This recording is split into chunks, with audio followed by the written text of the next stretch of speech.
Hello, everybody, and welcome to this week's episode of The Awesome with Cody. As usual, I'm your host, Cody, and today we are starting a brand new theme for February of 2021. It will be Nostalgic Comedies. So, basically, the whole theme started off as a conversation that I had with a couple people at work about movies that we used to love when we were little.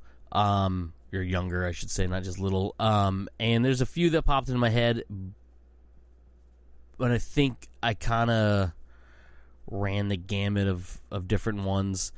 But basically, the movies I'll be talking about are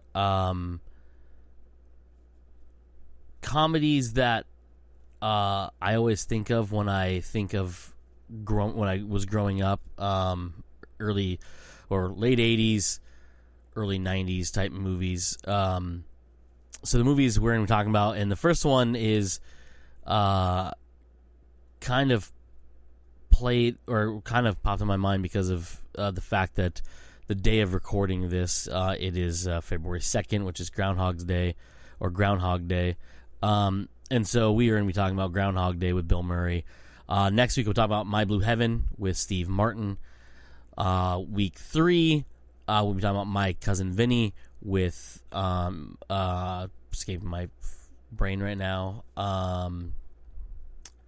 Leo Getz. Well, Marissa Tomei's in it. Well, I can't think of his name right now. And the last week will be Top Secret with Val Kilmer. Why am I spacing on his name right now? Joe Pesci. Oh my God. Jesus, Joe Pesci. Oof, that was a brain fart for show. Anyhow, Groundhog Day. Groundhog Day, also known as Bill Murray is a God Day, or Bill Murray is a living God Day, and I'll get to that in a minute because there's a theory I read online, or not a theory, but a revelation I read online that kind of blew my mind in a way, but I'll get there in a minute. So if you've never seen the movie Groundhog Day, you should watch it. It came out in 1993, stars Bill Murray, Andie MacDowell, Chris Elliott, Bill Murray's half-brother, Brian Doyle Murray, Stephen Tobolowsky, I believe is how you say his name, and a couple other people that you recognize, but I've focused on just those ones. So the movie itself was directed by Harold Ramis, the late great Harold Ramis, also known as Egon from Ghostbusters. He's fantastic in everything he ever did and ever created or worked on. He's a genius. He himself. He directed. Let's pull up his filmography as director. So, Caddyshack, that was his directorial debut. Fantastic. He wrote it too. He directed. Club Paradise. Some people would say is not a great movie. I actually enjoyed it a lot. But Robin Williams is in it. Jimmy Cliff, Peter O'Toole, bunch of random people in that one. He directed, obviously, Groundhog Day, Stuart Saves His Family, Multiplicity, Analyze This, Bedazzled, Analyze That, the sequel to Analyze This, The Ice Harvest, which, if you've never seen, is an interesting movie. John Cusack, Billy Bob Thornton, Randy Quaid, I think, is in it too. I should have looked it up. It doesn't matter. That's for another day. And of course, his last thing he directed was Year One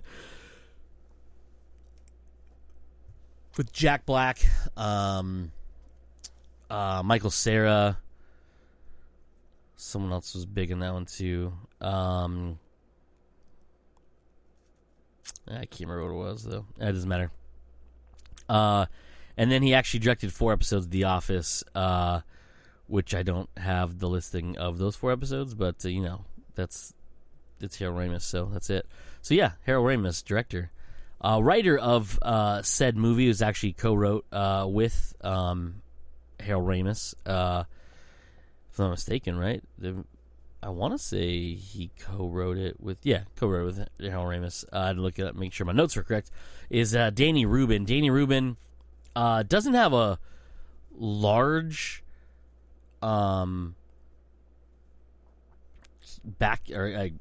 career of writing. He did Groundhog Day, which he actually was nominated for a Bamfy Award for.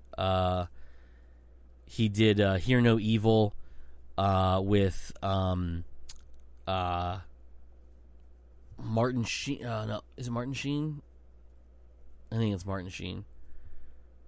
Martin Sheen and D.B. Sweeney, I believe. I should have looked it up. A couple other things. I lost my notes for him. I'm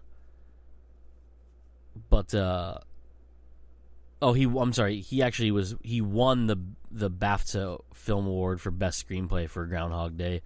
He also won something called the Alfs Award for screenwriting for Groundhog Day.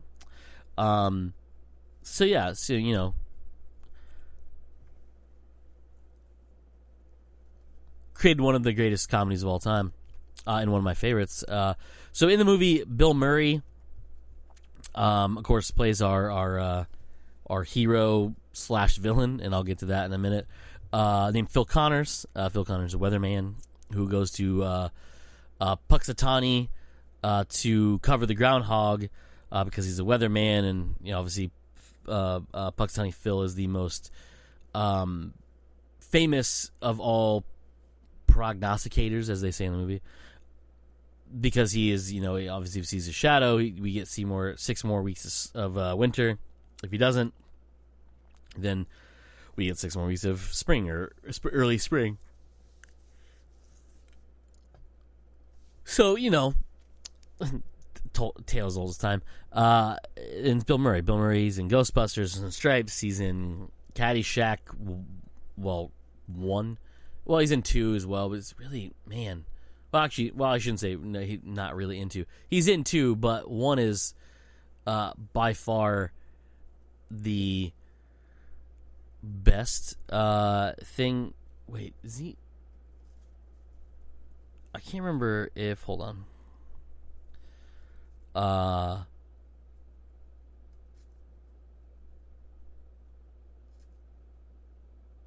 Trying to remember if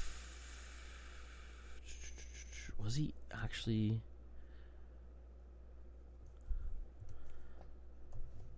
Hold on. Hold, please.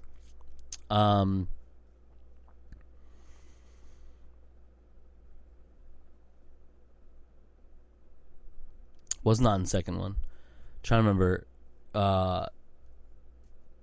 He was not in Caddyshack 2. Dan Aykroyd was in Caddyshack 2, though.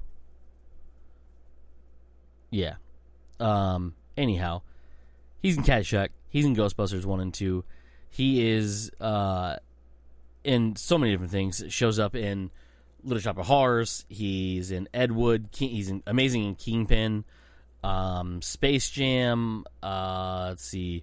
The Man Who Knew Too Little. Rushmore is fantastic in that. Royal Tenenbaum's not Amazing Life. What's the Steve Zissou one? The Aquatic Life of Steve Zissou. I had to think of it. So it's Bill Murray. We all know who Bill Murray is. Andie MacDowell, not as well known nowadays as some would think.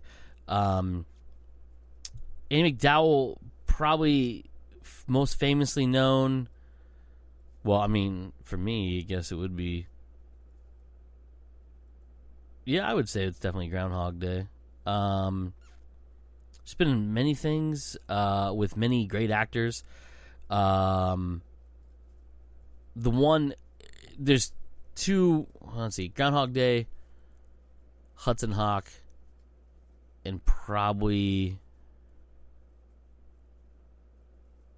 No, those are the two that I always think of when I think of Andie MacDowell. I mean, she's been in a lot of things.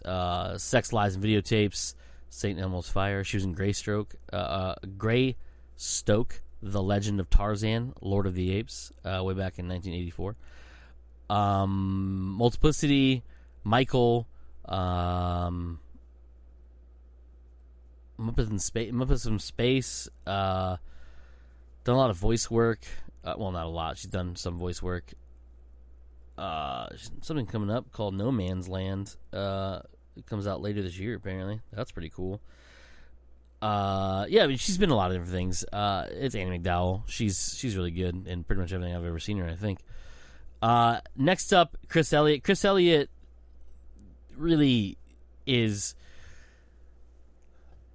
one of those dudes that he's been in so many things, but like you don't really know him unless you know who he is. If that makes any sense. I know it sounds stupid, but he's not one of those guys like, oh, that guy, he's in this. Like, you know who Chris Elliott is, and you know a handful of stuff he's made, and you also know the two things that he is, I'll say, most known for.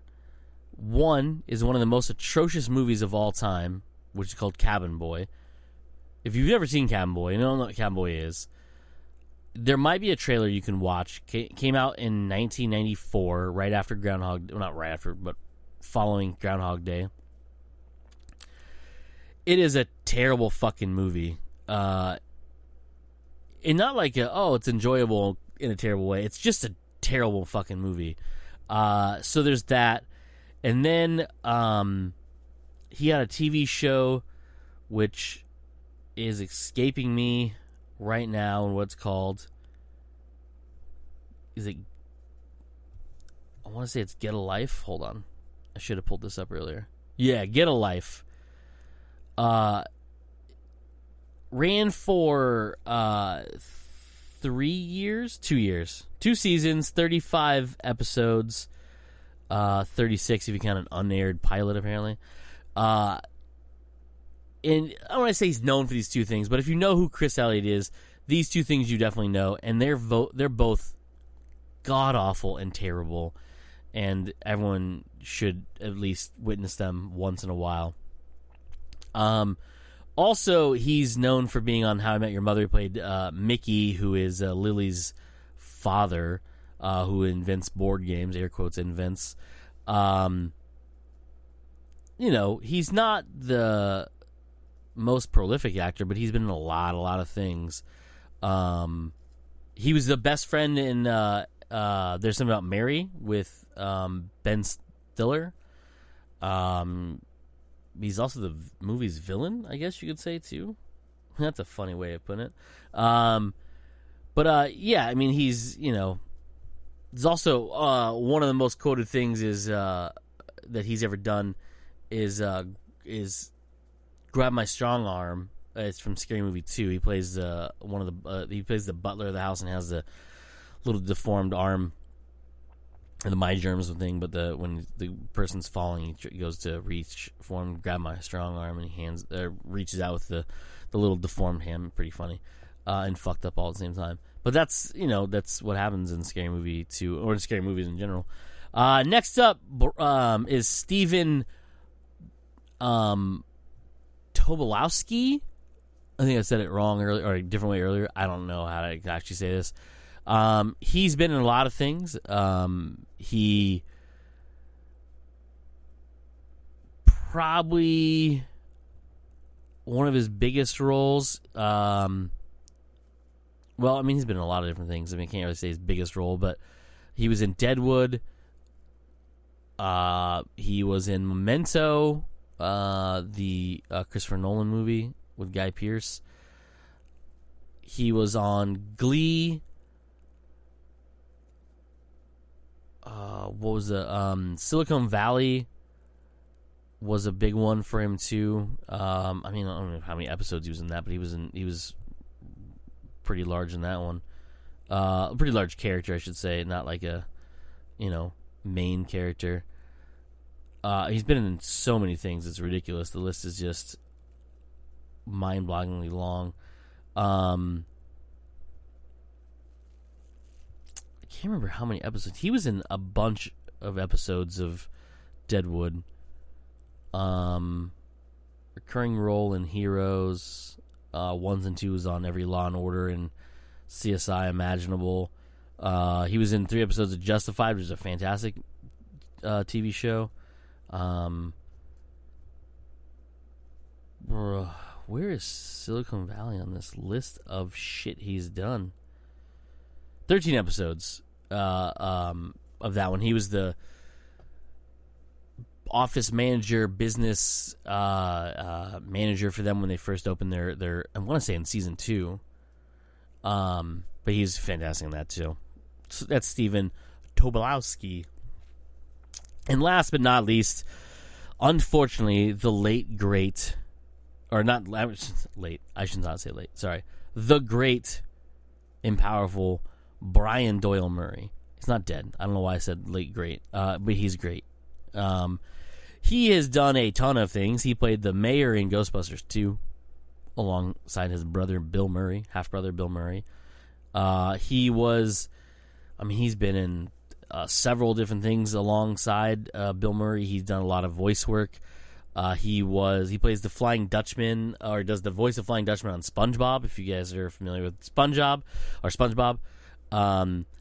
He did the voice of, oh my god, what was his name in Flapjack? Hold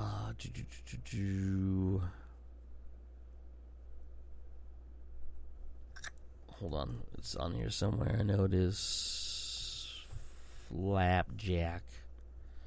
Captain Knuckles. I knew it was Captain something. I can't remember his name. Captain Knuckles on the Marvelous Misadventures of Flapjack. Fantastic TV show if you've never seen it on Cartoon Network. Just one of the most bizarre shows ever, but it was in the same time frame or release window as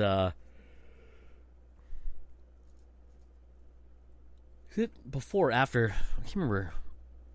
It was in 2008, I want to say. 2008. On Cartoon Network. I mean, it was like, there's so many different. It was on same time frame as like Chowder. I think it was after Dexter's Laboratory and like Powerpuff Girls and Johnny Bravo. But it's a fantastic TV show. You should look it up on the YouTubes or wherever. Google it. Great show, great fun. Anyways, so Groundhog Day. Groundhog Day, for the folks who don't know about Groundhog Day is essentially a sort of time travel, time paradox movie. One of the best. In it, Bill Murray's character, Phil, basically, some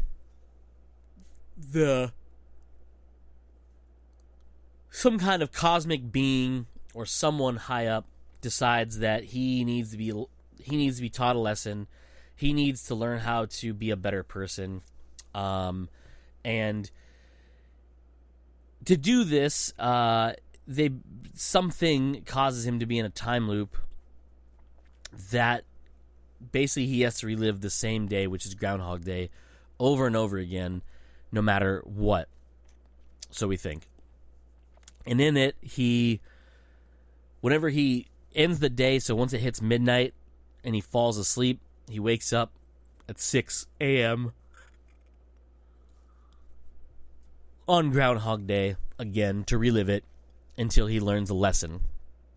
What that lesson is can be seen in a couple different ways. One is to love himself and to be loved, to fall in love, to be a better human being. A couple different things.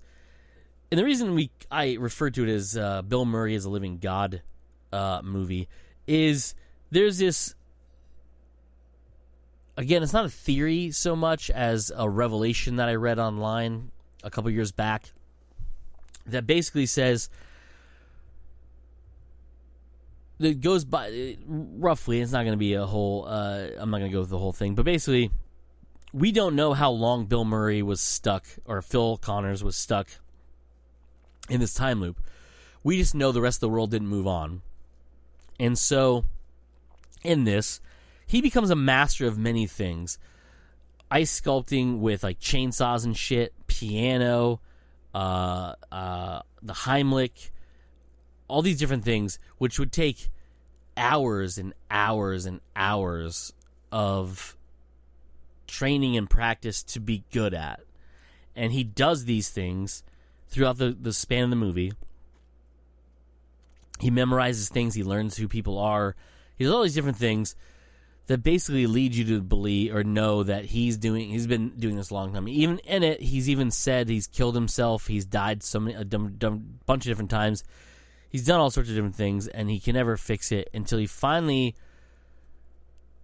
believes he needs to fall in love with Andie MacDowell's character to get out of this time loop. I like to believe that it's not just falling in love with her and getting her to fall in love with him. It's him being a better person, becoming a better person, and learning to love himself, which then would allow someone else to love him as well. I know it seems like super deep and whatever, but that's what I've always thought about the movie. Well, not always. Later in life, as I grew up, I watched the movie once a year, at least.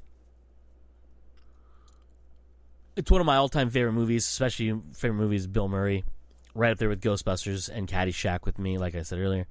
And it's fantastic. And in it, he runs into people he knows, people who he knew many years ago that he's essentially kind of written off. There's all these different things. And through the course of it, he becomes, again, a better person, and he helps people out, all these different things. And essentially, it's he believes it's to win the heart of Andie MacDowell's character, Rita Hansen. But really, I believe, like I said, it's actually to love himself and to be loved. And the only way to do that is to love yourself. And so, yeah, that's the meaning of it, basically, to me, at least. But yeah, funny movie, super hilarious. Everyone should check it out. It's probably somewhere on a streaming service. I watched it because I own it on iTunes. It's probably on Prime or Hulu or one of those ones. You can watch it. And it's Groundhog's season. It's February, so you should go out there. And it's also, in a way, a romantic comedy. So it's good for February as well, for Valentine's Day. But yeah, check it out. It's awesome. It's super hilarious. Really good movie. Everyone is fantastic in it. And there's this, because he keeps reliving the same world, the same day, there's all these little things that he repeats, and you see him going through that you kind of like, you see from sometimes a different angle or different like thing that's happening. Anyways, you'll watch it. It's really hilarious. You should check it out. And yeah, that's it for this week's episode, everybody. Tune in next week when I will be talking about... Let me get my list back up. Next week will be My Blue Heaven with Steve Martin, another one of my favorite movies, and one of my favorite Steve Martin movies, which, I really hope I have not talked about already. I didn't do a whole month of Steve Martin. I just did some of my favorite comedies, so I'm pretty sure that's in there. Not in there. I'll have to check. Maybe I'll change my mind next week. I don't know. But that's it for this week's episode, everybody. That's a wrap for this week. I don't know why I said that two different ways. And like I always say at the end of these episodes, let's be awesome.